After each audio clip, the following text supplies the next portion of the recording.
Om Namo Bhagavate Vasudevaya. Om Namo Bhagavate Vasudevaya. Narayanam Namaskritya Naram Chaiva Narottamam Devim Saraswatim Vyasam Tato Jayamudire Nashtaprayeshu Bhadreshu Nityam Bhagavata Sevaya Bhagavati Uttam Shloke Bhaktir Bhavati Nashtaki. Continuing with the discussion on Srimad Bhagavatam, first canto, 8th chapter, prayers by Queen Kunti and Parikshit saved, text 37 onwards. Api adya nastam swakrite hit prabho jihasasi svitsuru suhrido anujivina yesham na chanyad bhavata padambujahat parayanam rajasu yojitam hasam. O my Lord, you have executed all duties yourself. Are you leaving us today? Though we are completely dependent on your mercy and have no one else to protect us, now when all the kings are at enmity with us. Now Queen Kunti is saying, now you have executed all the duties. Now are you leaving us today? Although we are completely dependent upon your mercy. The Pandavas are most fortunate because, with all good luck, they were entirely dependent on the mercy of the Lord. This dependent on the mercy of the Lord does not mean they were not doing anything. Pandavas were doing all their activities, but in the mind, in the heart, in the consciousness, they were always dependent on the mercy of the Lord. In the material world, to be dependent on mercy of someone else is the utmost sign of misfortune. But in the case of our transcendental relationship with the Lord, it's most fortunate case when we can live completely dependent on Him. The material disease is due to thinking of becoming independent of everything. But the cruel material nature does not allow us to become independent. The false attempt to become independent of the stringent laws of nature is known as material advancement of experimental knowledge. The whole material world is moving on this false attempt of becoming independent of the laws of nature. Beginning from Ravan, who wanted to prepare a direct staircase to the planets of heaven, down to the present age, they are trying to overcome the laws of nature. So, this laws of nature, nature has particular laws by which it works. Just like, so many fruits are there. For example, orange, it has seeds. Watermelon, it has seeds. And there's so many other laws. But like in modern days, scientists are trying to grow oranges, watermelon, grapes, etc. without seeds. Because why? Because the seeds, when you eat those fruits, seeds come in the mouth and there's lots of discomfort. So they want to get rid of those seeds. But they don't understand by doing this, they're gonna create havoc in the ecosystem. So the laws are there, and we want to become independent of those laws that we don't want to follow. Another law is there that, like Prabhupada is mentioning about Ravan. Ravan wanted to prepare a staircase directly to heaven. To go to heaven, according to scriptures, the law is one has to execute lots of pious activities. Then he is eligible to go to heaven. But Ravan just wanted to send people to heaven by the staircase. Again, breaking the law. They are trying now to approach distant planetary systems by electronic mechanical power. But the highest goal of human civilization is to work hard under the guidance of the Lord and become completely dependent on Him. So, but that doesn't mean a person doesn't do anything. Just like Prabhupada said at one of the lectures, that Krishna showed universal form to Arjun. And in that universal form, he showed Arjun that all these warriors, they will be killed. But that did not deter Arjun from fighting the war. And like Prabhupada said in that, because he was speaking to the hippies, so Prabhupada said, Arjun did not say, "Oh, Krishna, you're the supreme personality of Godhead. You're going to kill all these warriors, so let me just sit down in the chariot and smoke ganja." And also, Krishna didn't tell Arjun that I'm going to kill all these warriors so you can sit down in the chariot and smoke ganja. No, because we have to do our activity, but the consciousness should be first being thankful to Krishna, grateful to Krishna for all the energy, all the intelligence that He has given us, and this opportunity to perform this activity in His service, but at the same time not taking any credit for the activity, whether we are successful or failure, or when we are failure, we don't put blame on Krishna. And for the result also, we are dependent upon Him. It's understanding that my activity or my effort in this activity is not going to bring out the result. That is completely dependent on Krishna. So result be whatever Krishna wants, whenever, wherever, however, whatever he wants. But still we do the activity in full loving mood. Like Prabhupada is saying this thing. The Pandavas were the ideal executors of this standard of civilization. Undoubtedly, they were completely dependent on the goodwill of Lord Shri Krishna. But they were not idle parasites of the Lord. They were all highly qualified, both by personal character and by physical activities. Still, they always looked for the mercy of the Lord because they knew that every living being is dependent by constitutional position. The perfection of life is, therefore, to become dependent on the will of the Lord instead of becoming falsely independent in the material world. Those who try to become falsely independent of the Lord are called anath, or without any guardian, whereas those who are completely dependent on the will of the Lord are called sanath, those having someone to protect them. Therefore, we must try to be sanath so that we can always be protected from the unfavorable condition of material existence.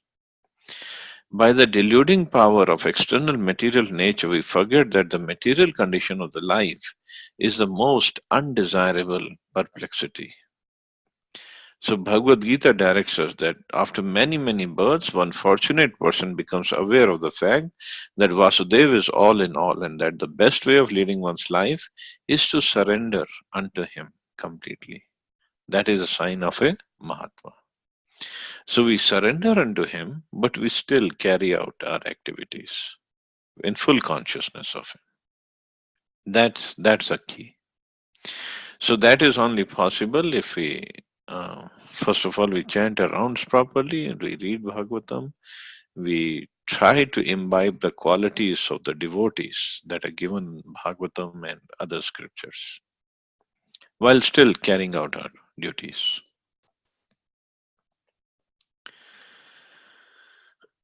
So Maharaj Yudhishthira was head of these Mahatmas and Queen Kunti Devi was the mother. The lessons of Bhagavad Gita and all the Puranas are therefore inevitably connected with the history of the Pandav Mahatmas. For them, separation from the Lord was just like the separation of a fish from water. Srimati Kunti Devi therefore felt such separation like a thunderbolt, and the whole prayer of the queen is to try to persuade the Lord to stay with them. After the battle of Kurukshetra, although the inimical kings were killed, their sons and grandsons were still there to deal with the Pandavas. It's not only the Pandavas who were put into the condition of enmity, but all of us are always in such a condition. And the best way of living is to become completely dependent on the will of the Lord and thereby overcome all difficulties of material existence. So this is the essence of this verse, that we have to live in such a way that we are completely dependent on the mercy of the Lord, but still carrying out our activities to the best possible way. Text 38. Kevayam nama rupabhyam yadubihi sa pandavaha bhavato darshanam yarhi rishi kanam iveshitu. As the name and fame of a particular body is finished with the disappearance of the living spirit, similarly, if you do not look upon us, all our fame and activities, along with the Pandavas and Yadus, will end at once. So, this is what Queen Kunti is saying. If you don't look upon us, if you don't take care of us, then what will happen to our name, fame? Nothing. It will all vanish. Kunti Devi is quite aware that the existence of the Pandavas is due to Shri Krishna only. The Pandavas are undoubtedly well established in name and fame and are guided by the great king Yudhishthira, whose morality personified. Sri Prabhupada is writing about Yudhishthira Maharaj. His morality personified. That's why the allegation that he lost Draupadi in the game of dice is because of some of his shortcomings. It's not true. And the Yadus are undoubtedly great allies, but without the guidance of Lord Krishna, all of them are non entities, as much as the senses of the body are useless without the guidance of consciousness. So, without Krishna, all these devotees, they say, we have no power. No one should be proud of his prestige, power, and fame without being guided by the favor of the Supreme Lord. The living beings are always dependent, and the ultimate dependable object is the Lord Himself. We may, therefore, invent by our advancement of material knowledge all sorts of counteracting material resources, but without being guided by the Lord, all such inventions end in fiasco, however strong and stout the reactionary elements may be. So ultimate idea is that we should always be dependent on the Lord for everything. That's the idea. That's the goal of life.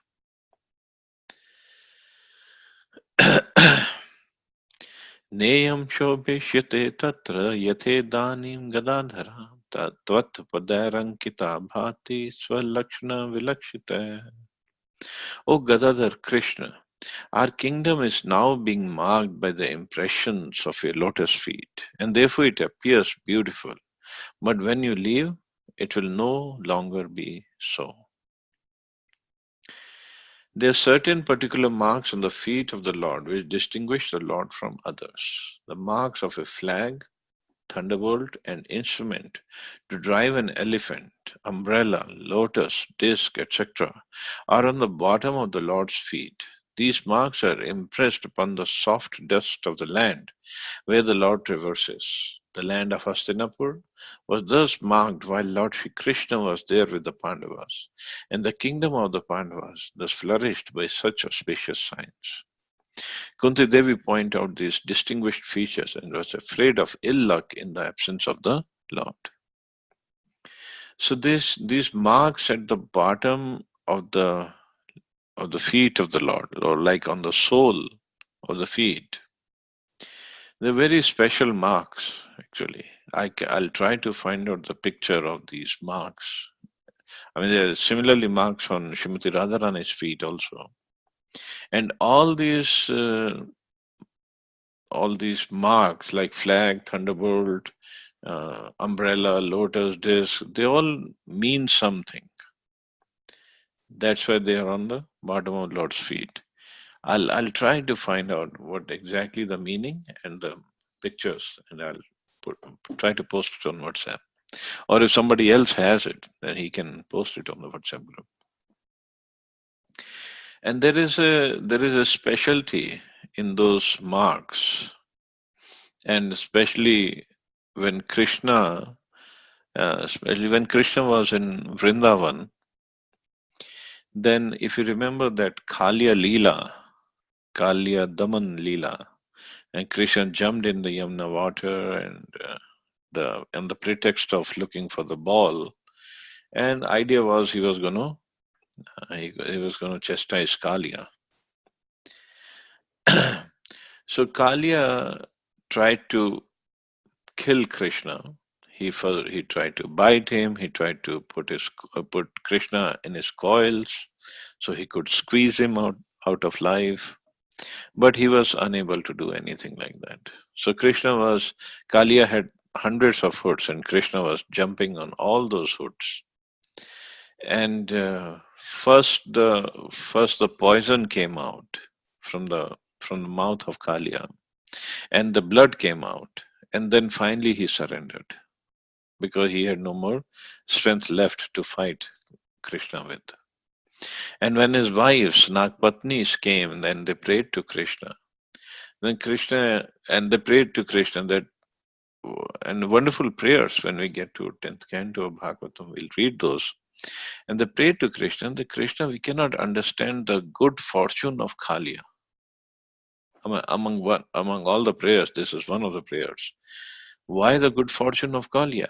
Because they said so many saints, so many yogis are trying to approach you, are trying to bind you in their heart. But here Kaliya is so fortunate that he got the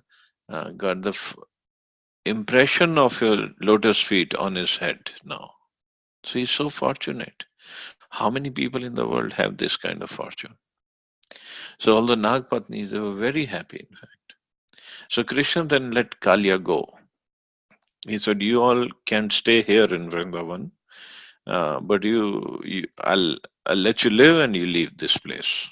And Prabhupada did mention at some place that they came to Fiji Island, where Fiji Island is. That's why in Fiji, it ISKCON temple, the deities are Kaliya Krishna. It's not Radha Krishna, it's Kaliya Krishna. And Krishna is on the top of Kaliya, dancing on top of Kaliya's hoods. So I was getting to the impression of the lotus feet of Krishna. So Kaliya's wives, they were afraid that because Kaliya actually was hiding at that place in Vrindavan, in Yamuna, because Garudji was not allowed to come at that place. And they were afraid that Garudji, when he would see Kaliya, Garudji's natural animosity against the snakes, especially Kaliya. So Garudji, they were afraid Garudji will come and kill him. But Krishna said, no, he will not come and kill you because your hoods are marked by my lotus feet. And the marks, all those marks were there on his hood. And that's why Garudji, he never disturbed Kaliya ever again. Even though Kaliya is not living in at that place where Garudji could not come. Also another place, or the same Leela, when Krishna jumped in the water, and he was in Vrindavan, because that Kaliya lake, Kaliya Daha place is on the Parikrama marg of Vrindavan.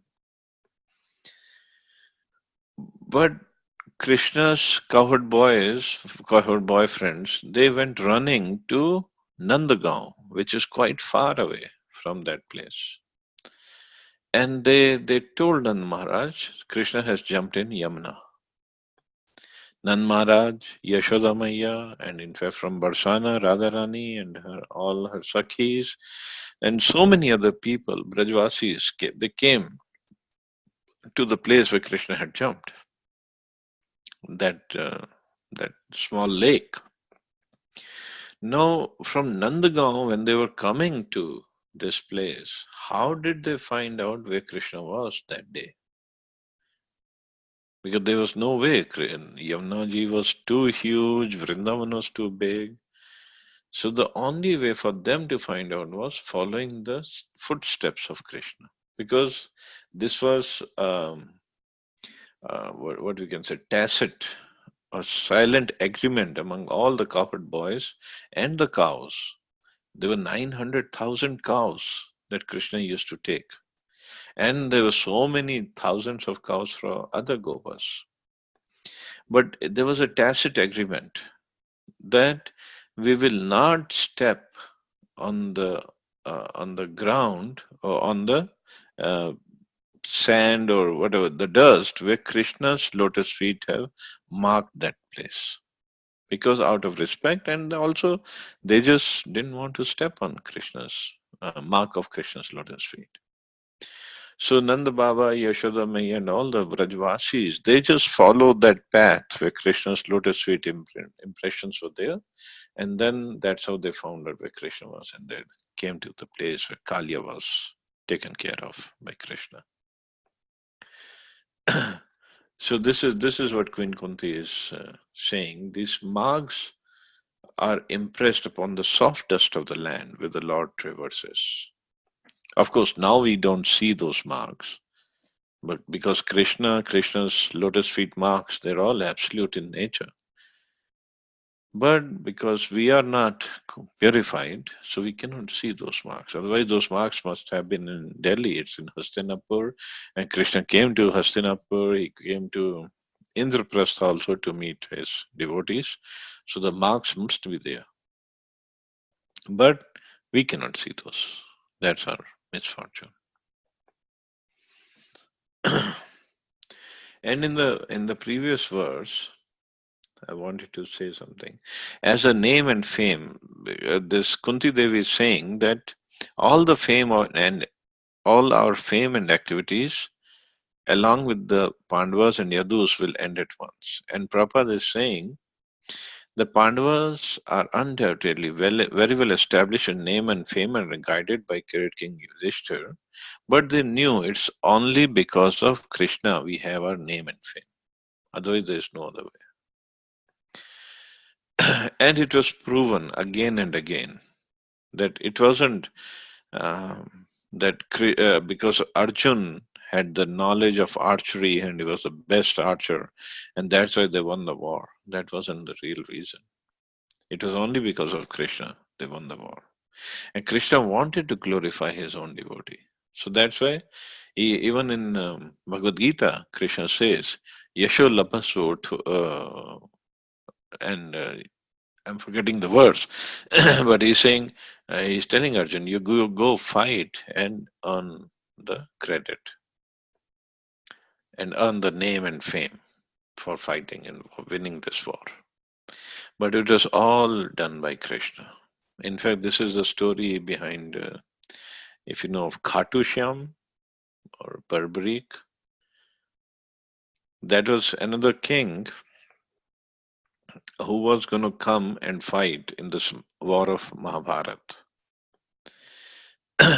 And he had his specialty. He had only 2 arrows in his quiver. And Krishna and Arjun, and Krishna knew this guy is coming and it's going to be a problem. So they met him at the outskirts of Kurukshetra. So Krishna asked him, "So you're going to fight in this battle?" And the king Barbarik said, "Yes." "Who are you going to fight for?" So Barbarik said, "Whichever side is losing, I'll fight for them. I'll fight with them." Now Krishna understood it's going to be a real big problem because Kauravas are supposed to lose this battle, and if this king is going to fight with the Kauravas against Pandavas, it's going to be a big problem.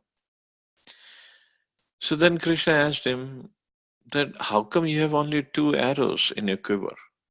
And Barbarik very confidently he said, "I don't need actually 2 arrows. I only need 1 arrow to kill the whole army." Krishna said, "Okay, that is very interesting." He said, "How are you going to prove to me that you're going to kill only with 1 arrow?" The Barbarik said, "Okay, you see this tree here? I'll shoot my 1 arrow in this tree and it will pierce through all the leaves and come back in my quiver." Krishna said, "Wow, this is amazing. Why don't you show it to me? Give me a demonstration." So Barbarik, this is what he did. He shot the arrow and it went through all the leaves of that tree and came back in his quiver. So he said, "See Krishna." But Krishna said, "No, it's not true because I plucked 1 leaf and put it under my foot. So your arrow didn't pierce through that." Barbarik said, "Why don't you move your foot and see that leaf?" And when Krishna moved his foot and saw the leaf, there was a hole in the leaf. Means the arrow had gone through that leaf also. And Krishna didn't realize it.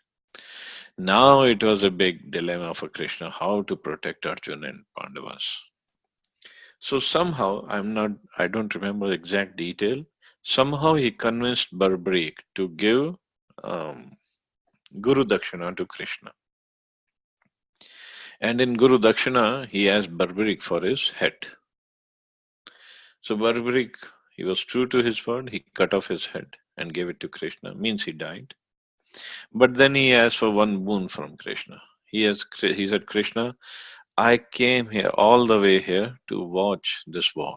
So at least let me watch this war till the end, and then I'll leave the body. Krishna said, okay. So he hung his head on a tree. So after the war was over, Krishna and Arjun, they went to Barbarik. And Krishna asked Barbarik, what did you see? Now you're satisfied, you have seen the whole war. What did you see? So Barbarik said, what I saw was, although Arjun was shooting the arrows, but it was your Sudarshan Chakra that was going ahead of those arrows and killing all the enemies of Arjun.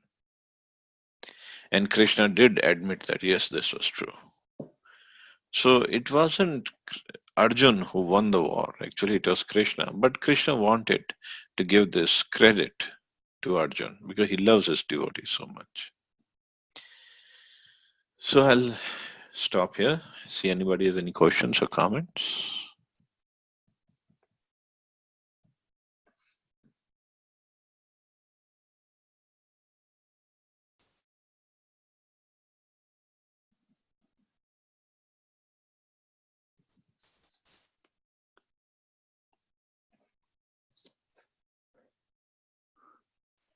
Wow, there's a pin drop silence here today.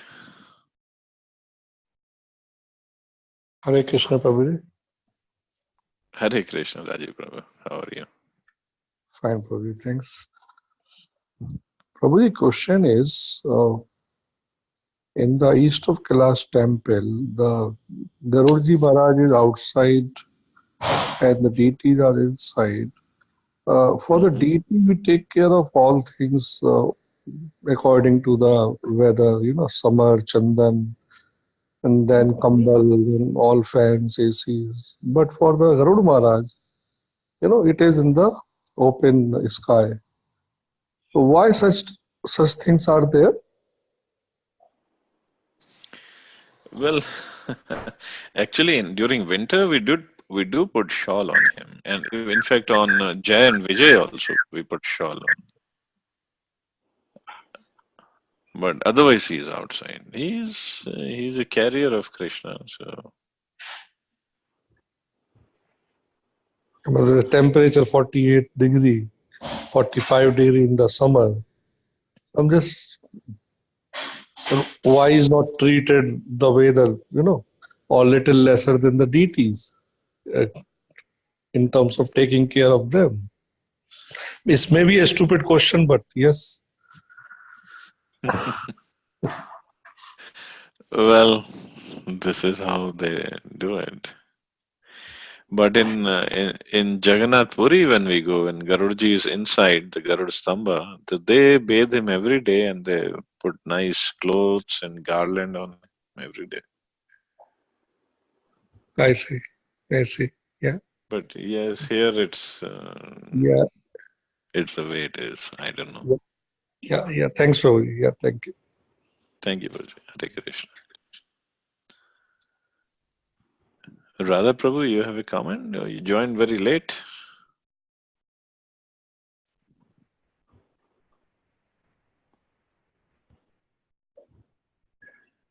Hare Krishna Prabhuji, thank you very much for the nice first time. Thank you, Prabhu.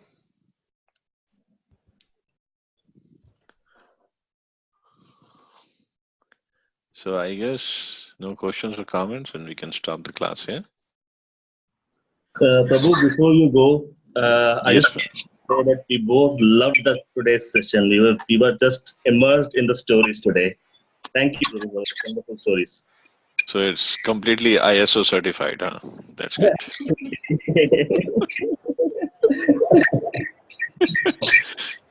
Thank you all very much. Hare Krishna. Jai Srila Prabhupada. Hare Krishna, Prabhuji.